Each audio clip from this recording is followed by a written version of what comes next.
Hello UWI, happy Campus Lit Week. I'm Celeste Mohammed, author of Pleasant View, a novel and stories, a book set right here in Trinidad, which will be released this May by IG Publishing, New York City. One of my favorite characters in Pleasant View is 17-year-old Omar, and today I think I'm going to read just a little bit of his story for you. Hope you enjoy it. Omar sat uncomfortable in the front seat of the maxi-taxi minivan. His lanky frame was hunched and contorted, his face puffed up like a country crapo. He was pissed. He'd been pissed when he left his mother's house in the quiet, turtle-watching village of Matura about an hour ago, and he was pissed now as the maxi neared the bustling hub of Pleasant View Junction.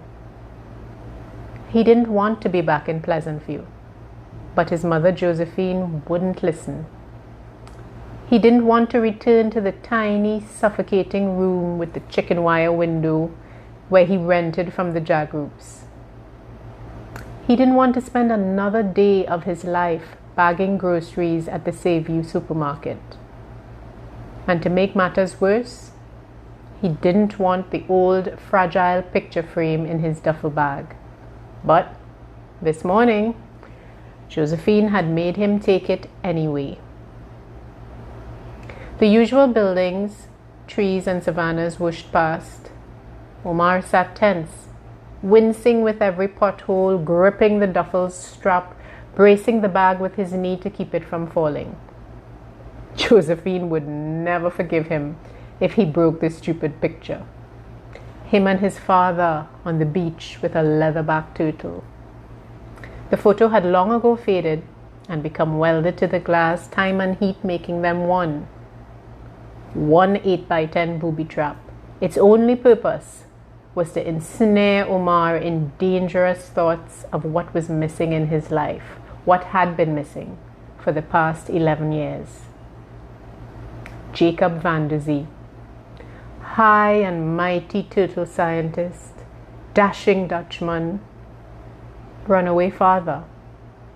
He'd abandoned Omar and Josephine when Omar was 6, leaving the boy confused as to whether the paralyzing feeling he got every time he looked at the picture was raw hatred or merely sour love. Screech! About 2 miles from Pleasant View Junction, the maxi suddenly swerved, came to a lurching stop. A grating, straining noise followed as the driver retried the engine. There was nothing. He twisted around to face the passengers and barked, "All you come out, we shut down." A collective stoops went up, everyone including Omar sucking their teeth. The 12 passengers in the back of the maxi began turtling out. Omar took a moment to slow his heartbeat and rotate the shoulder yanked by the bag. Then he hopped from the front seat. On the pavement, the passengers had encircled the driver, demanding a refund. As Omar eased his bag out, he noticed a short black Rasta man watching him cut eye. "What you say, Big Red? Any man should give we back we money?" Omar couldn't believe his bad luck.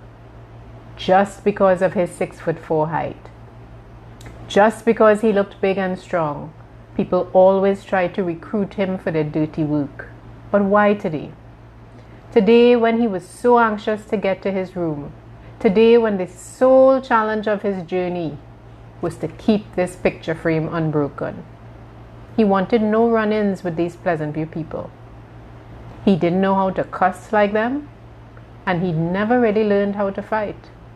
So, like a basketballer, he swiveled out of the jittery mob. He crossed the road and began speed walking toward the junction. Behind him, the Rasta man called out, "Like you's a little mama man or what?" But Omar had heard that one before in high school, along with Lonesome Dove, Big Pussy, and countless other names. Only the quiet boys got called. Thank you.